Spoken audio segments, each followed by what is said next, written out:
गुरुर्ब्रह्मा गुरुर्विष्णू गुरुर्देव महेश्वरः गुरु साक्षात परब्रह्म तस्मै श्री गुरुवे नमः. ओम. हा अध्याय 14 आहे. गुणत्रय विभाग योगनाम. श्लोक 27 आहेत. ओव्या 415 आहेत. ओम. ओवी महत्त्वाची. या लागी आता स्तुती सांडोनी निवांता चरणी ठेविजे माथा हे चिबले.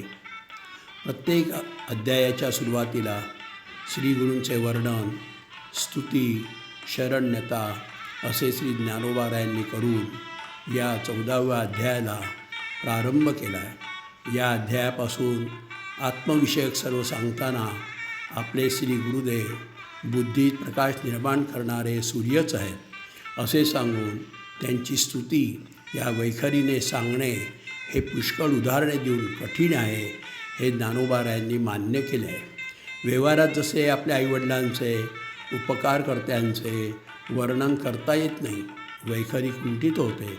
म्हणून आता गुरुदेवांची स्तुती वेदांना न करता जाणता आली नाही, तेव्हा स्तुती न करता निवांतपणे आपल्या चरणी माथा ठेवणेच भले आहे, योग्य आहे हे मान्य करून श्री गुरूंच्या सांगण्यावरून या अध्यायाला प्रारंभ केला आहे.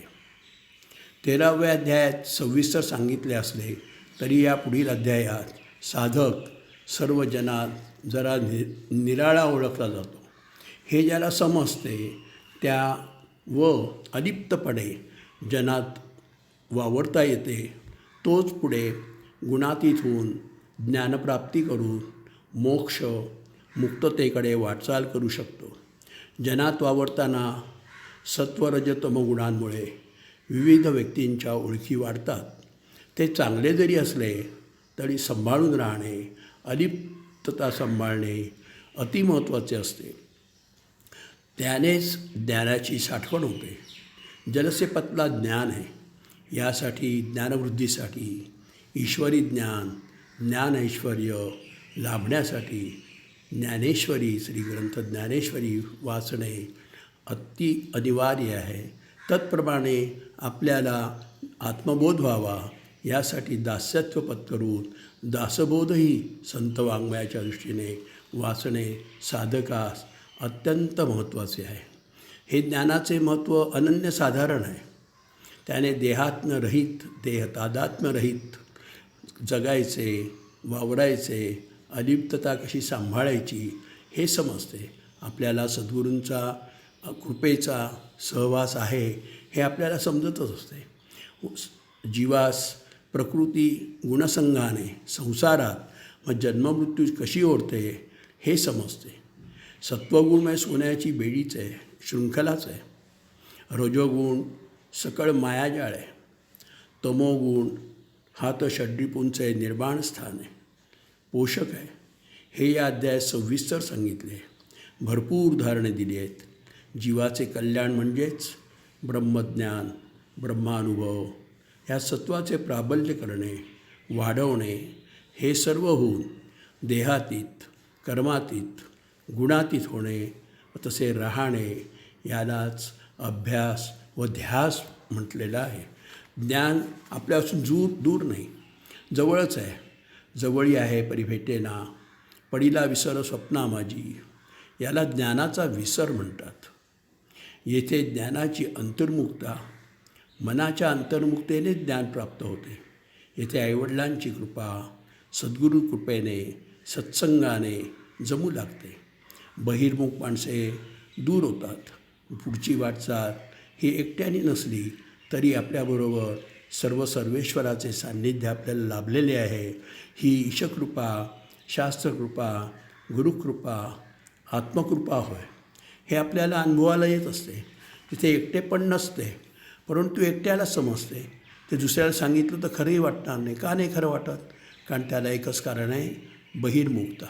अंतर्मुख झालात की सगळं चित्तापर्यंत सगळं मनोबुद्धी हे सगळं फिल्टर म्हणतात की नाही, असं निराळं करून, जसं लहान बाळाला अंजन घातलं होतं डोळ्यात, ते जसं लहान बाळाला घातलं तर तद्वत आपले सद्गुरू आपल्या डोळ्यात अंजन घालतात आणि कुठे आपण सावध राहायला पाहिजे.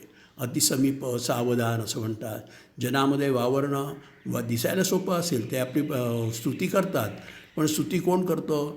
सुमन स्तुती सुमन आहे. ते आपण सुमन म्हणजे चांगलं मन आहे ते करतात, पण त्यांच्यात जर एखादी इच्छा निर्माण झाली आणि ती आपल्यामुळे पूर्ण नाही झाली तर नकळत ते आपल्याला सोडतात, म्हणजे थोडा अव्हेर करतात. ते त्या साधकाला समजतं की हे दूर होण्याचं कारण काय. तेव्हा त्यांच्या ज्या काही इच्छा पूर्ण होत असतात तिथपर्यंत साधक करतात, पण अशी पुढे एक अवस्था येते की जिथे तो साधक निरीच्छ, निस्पृह, निस्वार्थी, निगर्वी असा होऊन निव्वळ आतल्या देवावरती म्हणजेच आत्म्यावरती खरंच तो निर्भर असतो. म्हणजे त्याला ते जागरूकता प्राप्त होते आणि त्यामुळे त्याच्या मनात काहीच येत नाही. आणि ह्या अंतर्मुक्तेनंतर एकटेपणसुद्धा जाणवू लागते, पण त्या सर्वेश्वराचे सान्निध्य लाभलेले असते. व ह्या कृपेने काय होतं, अज्ञानाचा अंधार हा चित्प्रकाशाने नाहीसा होतो. हे सर्व अंतर्मुक्तेने होते. आणि ह्या अंतर्मुक्तेने काय होतं, सलग म्हणजे सतत आपण विशेष आहोत असं समजत नाही, पण निकळीत जाणीव आतमध्ये असते. या सर्व एवढ्या दिवस दीर्घकाळ वाचनाने मन, विक्षेप, आवरण नकळत दूर होते. शेंगदाण्याची भुईमुगाची शेंग हे अतिउत्तम उदाहरण आहे. ती जमिनीत असते, वर काढल्यावर वरचं टरफल बाजूला होतं, शेंगदाणे दिसतात, मग ते भाजले की त्याच्या वरचंही टरफल निघतं आणि मग द्विदल येते ना, ते द्विदलमधनं एक म्हणजे आतल्या एकत्वापर्यंत हा साधक सहज जाऊ शकतो. याच्यात कोणाचा अडथळा नाही आहेत. कारण माऊलीची कृपाच आहे ना, परमेश्वराची, आपल्या आईवडिलांची. आपण नुसतं म्हणतो ज्ञानोबा तुकाराम माऊली, पण ज्ञानोबा माऊली, तुकाराम माऊली, माता माऊली, पिता माऊली, बंधू माऊली, भगिनी माऊली असं आत्मा आपण माऊली स्वरूप समोरचे आहेत असं आपल्याला जाणवतं. समोरच्याला काय जाणवतं ते कसं काय समजणार नाही का. म्हणून मग आपण काय करतो, सगळीकडे माऊली म्हणू शकतो, म्हणू लागतो. म्हणाल्यानंतर त्यांनाही समजतं. मग हे कशातल्यामुळे नकळत त्यांच्या आतमध्ये कुतूहल निर्माण होतं, जिज्ञासा निर्माण होते. ती जिज्ञासा पूर्ण करायचं भाग्य आपल्याला मिळतं. पण ते आपलं हे असं जास्त भरपूर सांगण्यापेक्षा त्यांच्या घरात त्यांच्याजवळ ग्रंथच द्यायचा. कारण हा ज्ञानेश्वरी किंवा दासबोध संत वाङ्मय जे काही आहे ते प्रासादिक आहे. प्रसादाचं कसं असतं, सत्याच्या पूजेला आपण बोलवायला लागतं आणि त्यांनी यायलाही लागतं, तरच आपण तीर्थप्रसाद देऊ शकतो. जसं हे प्रासादिक आहे. जरी मला एकट्याला वाटलं की आपण हा ग्रंथ द्यावे सर्वांना, तरी त्यांची घेण्याची मनोभूमिका तयार पाहिजे ना. मग ते अशा थोड्या दिवसांनी भेटून बोलून ही त्यांची मनोभूमिका तयार होते. हे आपल्याला समजतं. मग त्यांच्यात कुतूहल निर्माण होतं. ते कुतूहल निर्माण झालं की लगेच या पुढच्या वस्तू आपण द्यायच्या. त्यांना आपल्यामागे गुंग करून नाही ठेवायचं. आपली साधना, आराधना, उपासना काय आहे आपली निराळी, हरिपाठ, ज्ञानेश्वरी, भगवद्गीता, मनाचे श्लोक हेच आपलं वाचन आहे रोजचं. त्या वाचनाने आपली अंतर्मुक्त झालेली आणि अंतरी स्वच्छ झाला किंवा बाहेरची स्वच्छतेची काय एवढी आवश्यकता नसते. फुलाचा सुगंध आहे की नाही, तो कुठे फुलापासून निराळा आहे का? नाही. पाण्याचं द्रवत्व काही निराळं आहे का? नाही. हे जसं आहे, दूध आणि साय निराळी आहे का? नाही. भाकरी आणि पापुद्रा निराळा आहे का? नाही. आता नाही आपण म्हणतो आहे, पण नाही म्हणजे नकारार्थी नाही आहे. हे नाहीच्या उलटं करा, हिना म्हणजे अत्तर. तर भक्तीच्या फुलांचा गोडतो सुवास तुझ्या जीवनी तुला भेटणारं, ही खात्री असते माणसांची. आपण व्यवहारात आम्ही लोकांना सांगतो, गोत झाले अत्री, होत आहे सर्वांची मैत्री, खिशाला लागणार नाही कात्री, बाळगायची खात्री, कुठे घात अपघात कुठे काही होत नाही. आणि या वाचनाने आपण इतकं म्हणजे कुठल्याही प्रकारचं व्यंग राहत नाही. अतिशय निरामयता ज्याला म्हणतात ती लाभते. पण ती आपल्याला लाभते, पण मग बोलल्यानंतर लोकांना समजतं की ही व्यक्ती काही निराळी वाटते. असं निराळं पण ते सोडून द्यायचं आपलं आणि त्यांना ग्रंथ दिला की ते वाचक होतात. वाचक वाढवणं दुसरं काय काम आहे आपलं. मग हे गुणांचं आहे ते. मग ते अतिउत्तम तशाच ओव्या भरपूर, सगळ्याच ओव्या उत्तम आहेत. पण कसे आहे बघा, आपली सुटका व्हायला पाहिजे. याची सुटका होत नाही. तर सुटका कशी होते त्याची एक उत्तम ओवी. हे मजची स्तव जाहले परी म्या नाही केले, ऐसे जेणे जाणितले तो सुटला गा. सुटण्याचा प्रकार कशात आहे, घर संसार सोडून सुटत नसतो. घर हे आपणहून सुटतं. म्हणजे आतली अलिप्तता लाभली की घर आपण जातो, उठतो, इकडे जातो, तिकडे जातो, का घरी परत येतो ते ओढीने येतो. पण त्या ओढीने येतो, पण जेव्हा जातो त्या तिथल्या ओढीने जातो. मग ही जी ओढ असते, ती संसाराची ओढ, ती आसक्ती म्हणूया, ती सक्तीने कोणालाही काढता येत नसते. ती आसक्ती कमी होते, वयोगटानुसार होते आणि अनुभवाने पण होते. काहींची वयोगटाने नसेल झाली तर अनुभवाने झाली, त्यांना पहिल्यांदाच वैराग्य प्राप्त झालं. उदाहरण दिलं समर्थांचं. मग असे सगळे हे सर्व थोर व्यक्ती होते. पण यांचे आदर्श जर आपल्यासमोर ठेवले तर आपल्या म्हणजे रोजच्या जीवनामध्ये असे प्रसंग आले तरी आपण नकळत त्यातनं बाहेर पडतो. मग कोण काढतं आहे बाहेर? तर संत महात्मेच काढतात. त्यांना आपल्या जीवाची काळजी आहे. आपल्याला जी घरातली कुटुंबियांची जी काळजी वाटते ना, ते आयुष्य कसं जाईल, म्हणजे त्याचं शिक्षण कसं होईल, त्याचा संसार कसा होईल, असे व्यावहारिक म्हणण्याच्या देहतादात्म्यातनं येणारे हे प्रश्न आहेत. तर जीवाची तुम्हाला ओढ लागली की संत तुम्हाला देहाचं तर देतातच. मन, बुद्धी, चित्त हे अतिशय निराळ करून ठेवतात की जे साधकाला समजतही नाही. ते आता वाचन आहे एवढे दिवसाचं आणि कोणाचा आग्रह आहे म्हणून हे सांगितलं जातं आहे. हे बोलणं नाही आहे, हे सांगणं आहे. ज्ञानदेव म्हणे सांग झाला हरिपाठ, यथा सांग जसं म्हणतात. संतांनी जसं केलं तद्वत आपलं जीवन फुलतं आणि हे आपलं फुललेलं जीवन लोकांना म्हणजे जवळपासचे आप्त आणि इष्ट यांना समजतं. बाकी कोणी येणार नाही. इष्ट आणि असं नाही आहे. आप्त म्हणजे जवळ येणारे आणि इष्ट यांनाच समजतं. मग यांना तो ग्रंथ द्यायचा. ग्रंथ दिला की ते सुरू होतं. मग या गुणवर्धनाने काय होतं, मग काय करायचं जीवनामध्ये? सत्वगुण वाढवणे,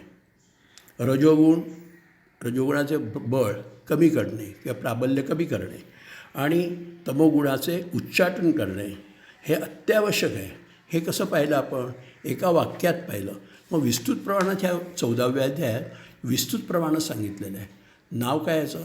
गुणत्रय विभाग योगनाम. ह्याच्या गुणांचं विभाग केला आहे आणि प्रत्येक गुणाचं काय आहे हे बारकाईने सांगितलेलं आहे. बारकावे म्हणजे अतिशय काय म्हणूया आपण त्याला विलक्षण पद्धतीने कळवलं आहे. आणि ती जडणघडण ज्याची आपण प्रत्येक अध्यायात ती म्हणतो आहे की जडणघडण ती आतली जडणघडण झाली ना की बाहेर आपल्याला आमिषाला प्रमिळाला आपण नको म्हटलं, हो आम्हाला नको, की मग ते घेत नाही. धन घेऊ नये, आमच्यावर भरपूर आहे, हे सगळं त्यांना समजा. मग ते आग्रह नाही करत आपल्याला. पुरणपोळीचा आग्रह केला तर एका ठिकाणी 2 धनाच्या ठिकाणी ते आम्ही खाऊ शकतो. पण हे जे बाहेरचं परद्रव्य आणि जे काय इतर आहेत ना निंदनीय म्हणूयात एका शब्दात, तर ते आपल्याकडनं होत नाही. कारण का? संतांची कृपा आहे, वडिलांचे आशीर्वाद आणि सुबत्ता असते आपल्याला आर्थिक वैचारिक सगळी सुबत्ता लागते. शरीर सौष्ठव चांगलं राहतं. शरीर सौष्ठवापेक्षा आत्मबल ज्याला म्हणतात. लोकांना 2 बळं माहिती आहेत. कुठली माहिती आहे का? आर्थिक बळ आणि मनुष्यबळ. पण अशा व्यक्तींना आता माझे परिचित भरपूर आहेत. त्यांनाही कल्पना असेल नसेल, पण त्यांना आर्थिक बळ आहे, मनुष्यबळ आहे, विद्या सरस्वती, लक्ष्मी सर्वांचं त्यांना आशीर्वाद आहेत आणि त्यांच्यात परत ही इच्छा निर्माण होते. कुठली? या ज्ञानाची. हे कुठलं ज्ञान आहे? आत्मज्ञान आहे. तू कुठलं विद्या आहे? आत्मविद्या आहे. ब्रह्मविद्यायाम योगशास्त्र ही भगवद्गीता आहे ना, त्याचे विवरण आहे ना ज्ञानेश्वरी म्हणजे. मग त्यात हेच सगळं सांगितलेलं आहे. मग आता गुणामध्ये कुठले परत गुण आणि ते कसे हे आपल्याला जीवाला म्हणजे आपल्याला म्हणजे माणसाला नाही, माणसाला म्हणजे आज जीव आहे ना तो अडकतो. जीव म्हणजे काय?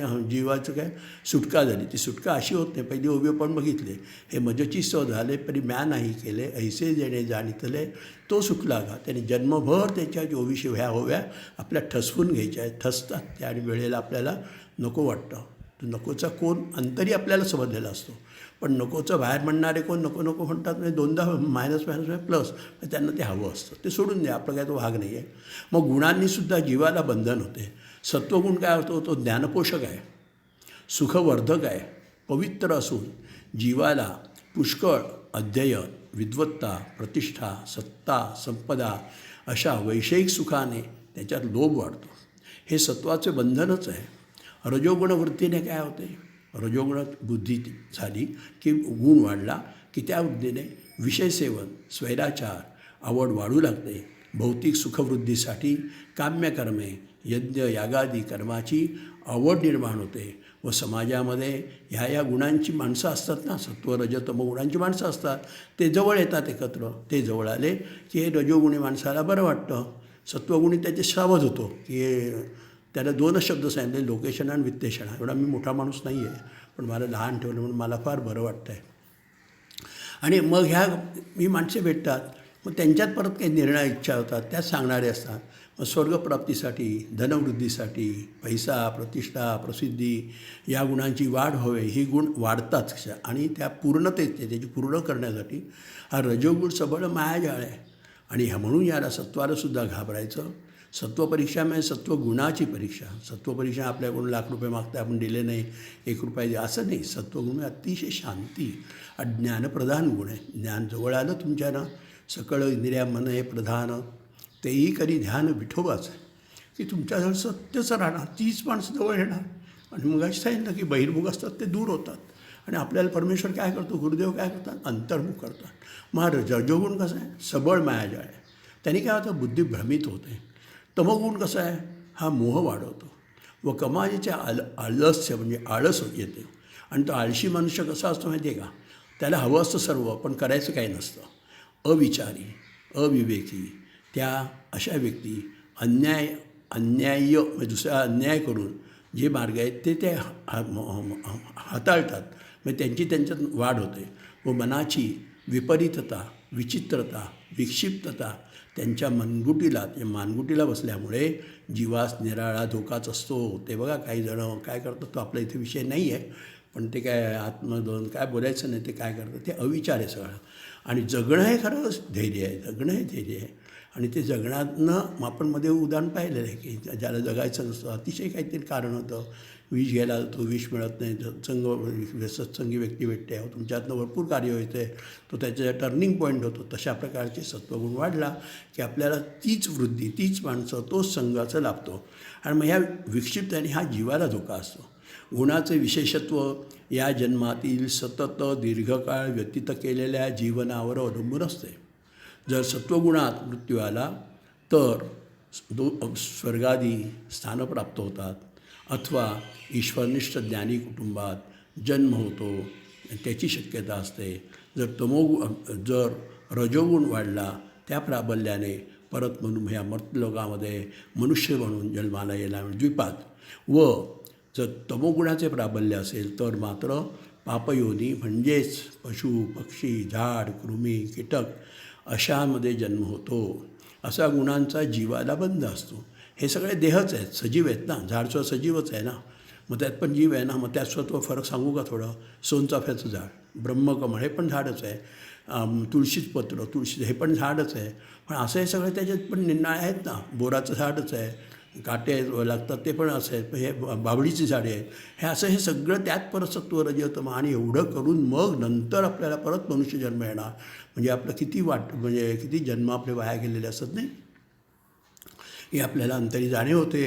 हे कोणाला आपल्याला बोलता येत नसतं. आता ग्रंथ आहे आणि ज्यांना हे एवढं ऐकावंसं वाटतं त्यांच्यासाठी आहे.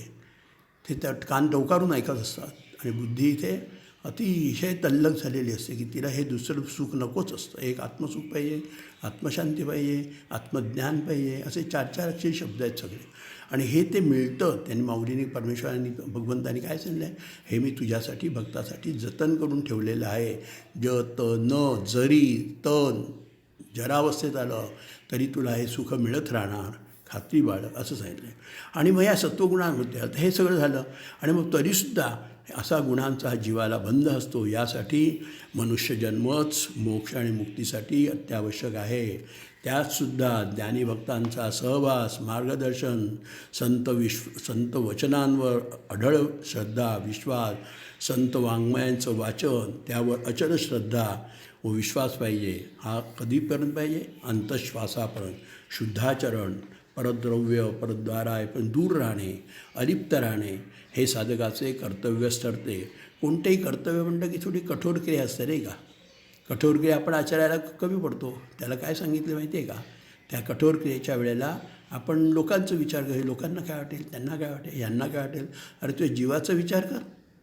परत जन्माला यायचं आहे का, तर नको वाटतं. कारण जेणे नये जन्म यमाची यातना, ऐशा साधना करा. हे सांगणं आहे संतांचं की ह्यातलं कुठलं तरी साधन करा. आणि हे साधं सोपं सरळ आहे अतिशय.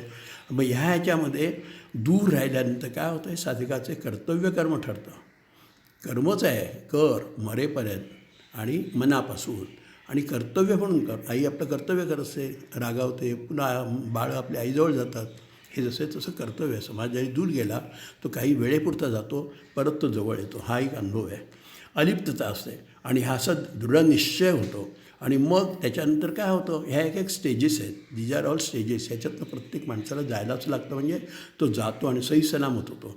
मग या आत्मानात्म विचाराने आत्मा या गुणसंगापासून निराळा, स्वतंत्र, अलिप्त असतो असा दृढनिश्चय करून जे ज्ञानी महात्मे, ज्यांना असा बोध साक्षात्काराने, चिरंतन चिंतनाने लाभलेला असतो व आपले जीवन समाजपुरुषाला वाहून अलिप्तपणे राहतात, गुणानुरूप सर्व क्रिया करतात, अशा महापुरुषांकडून सर्व कर्मे घडतात, परंतु ते कधीही याच्याशी यत्किंचित ते तादात्म्य पावत नाहीत. ते स्वतः समजून असतं त्यांना की मी अकर्ता, अभोक्ता, असंग, कर्मातीत या बोधावर दृढ झालेले असतात व तेच गुणातीत असतात.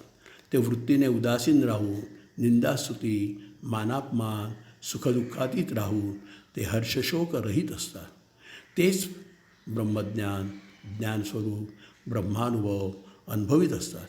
गुणातीत तेच आपले स्वरूप आहे हे ते ओळखतात. ते ज्ञानी महात्मे मग मला मिळतात.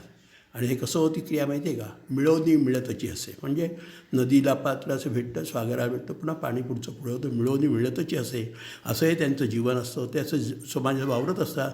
ते आपल्यासारख्या साधकाला भेटतात आणि त्याने आपल्याला बोध होतो. आणि मग हे सर्व होत असताना परत काय होत असतं, या माणसाचा संघ आपल्याला सोडवता येत नाही. म्हणजे तो हवा असं वाटतो. मग माझी अनन्य भक्ती करून, भक्त गुणातीत होऊन, अव्यभिचारी वृत्ती आणि गुणातीत भक्ती या आचरणाने ते मला मिळतात. वस्तुतः नित्य, निर्गुण, निराकार, भेदरहित, सर्व व्यापक असे ब्रह्म मीच आहे, वेगळे नाही. अर्जुना, तूही गुणातीत, गुणतादात्म्यरहित ब्रह्मस्थिती प्राप्त करून घे असे निर्णायक सांगितले. हेच मनुष्यजन्माचे अंतिम ध्येय आहे. हे तू प्राप्त करून घे. आपणासी साधकांची साधनाद्वारा मरेपर्यंत हे साध्य करावयाचे आहे. याची आणखी एक ओवी आहे. सांगे पितळेची गंध काळीक, जय खतापिठे निशेष, तै सुवर्ण काही आणिक, जोडू जाईजे. हे एवढं सर्व सांगून गुणातीत हो बाबा, जीवाशी निगडीत राहा, हे सांगून हा अध्याय इथे पूर्ण झाला. आपण वावरत असतो, मग आपल्याला सुख मिळतं. म्हणून सुख म्हणजे वैभवच म्हणूया आपण त्याला. ते आपल्याला मिळतं. आपल्या मनाची धारणा कशी होते बघा. धर्माच्या करिता मास जगती रामानी धाडियले, ऐसे जाणून रामभक्ती करिता ऐश्वर्य हे लाभले. आता धर्मसख्या तुझ्या पुढती ह्या नम्रत्वतेने असे, इच्छा हो जशी मानसी करीतसे हा देह तुझा असे. आणि मग हे आपलं मन काय करायचं? संशोधन करायचं. कसलं करायचं? खरं शोधत असतं. मग खरं शोधताना आपल्याला खोटंही समजतं. खोटं आपण त्यागू शकतो सहज. त्या त्यागाला काही वेळ नाही लागत. समजून घ्या. मी आपले देश कसं आहे माहिती आहे ना आपलं, आपण संतांच्या भूमीत जन्माला आलो आहे. आणि दुसरं कृपा माहिती आहे का तुम्हाला? आपण संतांच्या नंतर जन्माला आलो. हे केवढं भाग्य आहे नाही आपलं. मनुष्य जन्माची सार्थकता समजायला लागली ना की तुमचे डोळे पाणावतील. डोळे पाणावणं म्हणजे काय माहिती आहे का? गंगा, जमुना आणि सरस्वती हा त्रिवेणी संगम आहे. इथे आपलं कुठेही नदी पात्रात कुठेही न जाता स्नान घडतं. आणि ते स्नान कसं घडतं? खरे शोधता होतं. आता खरे शोधितात त्याच्यावर पण बघा, समर्थांचा उद्बोधक मनाचे श्लोक आहे. हे 205 आहेत. ते कोणाचे आहेत? लहान मुलांचे नाही आहेत, मनाचे श्लोक आहेत. पण मनाचे श्लोक पण बघितलं तर की ह्या किती वर्षाची व्यक्ती असून त्याच्या मनाला बोध होणार. नसेल झाला तर होणार, झाला असेल तर तो दृढ होणार. कारण त्यांनी मनाचे श्लोक दासबोध आपल्या समर्थ महाराजांचं आपण हे केलं, रामदास स्वामींचं त्यांनी दास्यत्व पत्करलं. हे ते आहे श्लोक बघा. खरे शोधिता शोधिता शोधत आहे, मना बोधिता बोधिता बोधत आहे, परी सर्व ही सज्जनाचे निसंगे, बरा निश्चयो पाविजे सानुरागे. आता आणखीन एक श्लोक आहे, ह्याच्याशी निगडित आहे. नव्हे पिंडज्ञाने नव्हे तत्त्वज्ञाने, समाधान काही नव्हे तान माने, नवे योगयागे नवे भोगत्यागे, समाधान ते सज्जनाचे नियोगे. पूर्वी आपण पाहिलं आहे मना सज्जना, हे जे सांगितलं आहे भक्तिमार्ग, हा भक्तिमार्ग इतका श्रेष्ठ आहे, वरिष्ठ आहे. आपण काय करायचं माहिती आहे का? शरणागती, शरणागती, मान खाली. ते हल्ली सांगतात बघा, किती यश मिळालं तर पाय जमिनीला. ते आहे ते पाय जमिनीला माणसांचे असतात, पण हात जोडणं आणि मान बंद खाली करणं हे आणखीन त्याच्यापेक्षा छान आहे. मग त्यांनी काय होतं, आपल्याला आशीर्वाद मिळतात. हे सर्व जे काय आम्हाला लाभलं आहे ना, मज पामरा ते काय थोरपण हे जे काय थोरपण लाभले ना हे आशीर्वादाने लाभले, थोरा मोठ्यांचे आशीर्वाद आहेत. हा वासनारहित देह आहे ना तो काकदृष्टीला समजतो. एवढ्यापर्यंत आपली मजल दळमजल सहज जाते. आणि मग गुणाच्याबद्दल म्हणजे तिन्ही गुणांचं एक कसं आहे प्राबल्य तेही बघा. अभंगया जन्माते ते मूळ पाहिले शोधोनी दुःखासी कारण जन्म घ्यावा. पाप पुण्य करुनी जन्मा येतो प्राणी नरदेहा येऊनी हानी केली. रजतम सत्व आहे ज्याचे अंगी याच गुणी जगी वाया गेला. तम म्हणजे काय नरकची केवळ रजोगुण तो जाळ माया जाळ. तुका म्हणे ऐका सत्वाचे सामर्थ्य करवी परमार्थ अहर्निशी. म्हणजे टील एंड म्हणतात एस टी डी कनेक्शन सौ टील डेथ देह पडेसपर्यंत आपल्याला भक्ती करता येते. ह्या सर्व श्लोकातनं अभंगातनं हेच सांगितलेलं आहे की तू सत्य आहे याचं तू आचरण कर. आचरण करणं म्हणजे काय निराळं नाही हो, निराळं नाही. आपल्याला वाटतं काय ते निराळं, बिलकुल नाही. आपण निराळं समजता कामा नये आणि लोकात वावरता कामा नये. लोकात वावरताना जनासारखे वागत राहायचं. पण आपली गाठ सोडायची म्हणतात ना ब्रह्मगाठ, ती गाठ आपली ब्रह्माशी आलेली आहे हे समजून घ्या. आणि हे आपली मग ते सगळं तेच आहे, ब्रह्माचं आहे. ब्रह्मविद्यायाम योगशास्त्रे श्रीकृष्णार्जुन संवादे, या संवादातून सुखसंवादातून आपल्याला बोध होतो. हा बोध शेवटपर्यंत टिकतो. त्याच्यासाठी कृपाची आवश्यकता असते. पण ती कृपा आपल्यावर होते तेव्हाच तर माझ्यासारख्या मज पामरा ते काय थोरपणा पायाची वाहनं पायी बरी हे एवढं लाभलं की पर्वतापेक्षाही मोठं मला वाटतं. पण हलकं फुलकं आहे, याचं वजन काही नाही आहे. समजून घ्या. आजपर्यंत तुम्ही आवडीने भावे ऐकलं. 14वा अध्याय पूर्ण झाला. 15वा अध्याय आहे. हे गुरूंची कृपाच आहे, सद्गुरूंची कृपा आहे. हरिओम.